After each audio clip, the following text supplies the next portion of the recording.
19ویں صدی کے مشہور و معروف اسلامی مفکر سید ابوالعلا مودودی رحمہ اللہ تعالیٰ کی صاحبزادی سیدہ حمیرہ مودودی اپنی کتاب شجرہائے سایہدار میں لکھتی ہیں، 1978 کے دوران میں جدہ سے گرمیوں کی تعطیلات کے سلسلے میں لاہور آئی ہوئی تھی۔ ایک عجیب واقعہ پیش آیا۔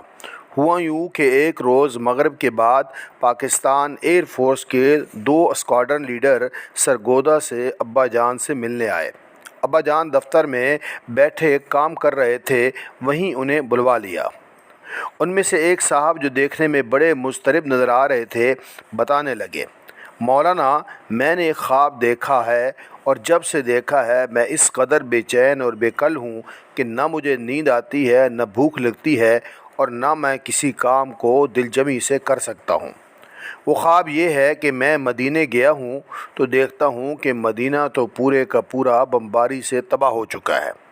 نہ مسجد ہے، نہ گنبد خضرا ہے، نہ کوئی گھر اور عمارت سلامت ہے، اینٹ سے اینٹ بچ چکی ہے۔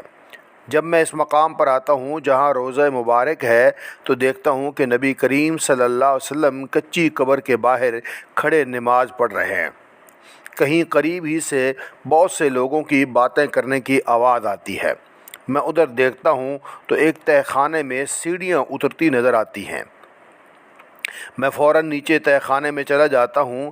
ابھی آدھی سیڑھیاں ہی اترا تھا کہ دیکھتا ہوں 6-7 یہودی صرف جانگیں پہنے بڑے بڑے چھرے ہاتھوں میں لیے انسانی لاشوں کے ٹکڑے کر کر کے ڈھیر لگا رہے ہیں، اور دیواروں کے ساتھ اہل مدینہ کی بے شمار انسانی لاشیں لٹکی ہوئی ہیں۔ میں یہ منظر دیکھ کر الٹے پاؤں اوپر کی طرف بھاگتا ہوں کہ یہ تو میرے بھی ٹکڑے کر ڈالیں گے۔ اوپر پہنچ کر دیکھتا ہوں کہ نبی کریم صلی اللہ علیہ وسلم التحیات پڑھ کر سلام پھیر رہے ہیں۔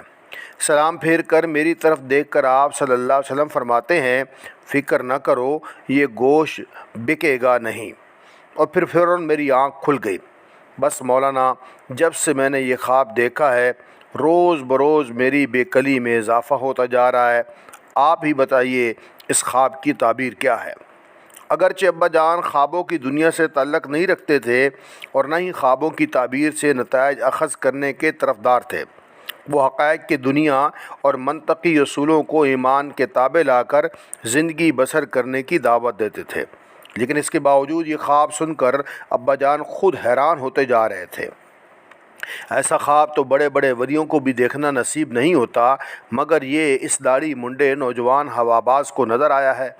کسی آستانہ عالیہ کے سجادہ نشین، کسی فقیہ مسلح بین اور کسی حامل جبہ و دستار کو نہیں، بلکہ ستاروں پہ کمند ڈالنے والے فضائیہ کے مجاہد کو دکھائی دیا ہے، جس کا ایک مطلب یہ ہے کہ مستقبل میں خانقاہوں کے مجاوروں اور حجروں کے باسیوں کی بجائے رسم شبیری ادا کرنے والے ایسے نوجوان ہی ملت بیضاء کی قیادت کریں گے، اور یہی لوگ حرمین شریفین کی حفاظت و مدافعت کی ذمہ داری نبھائیں گے۔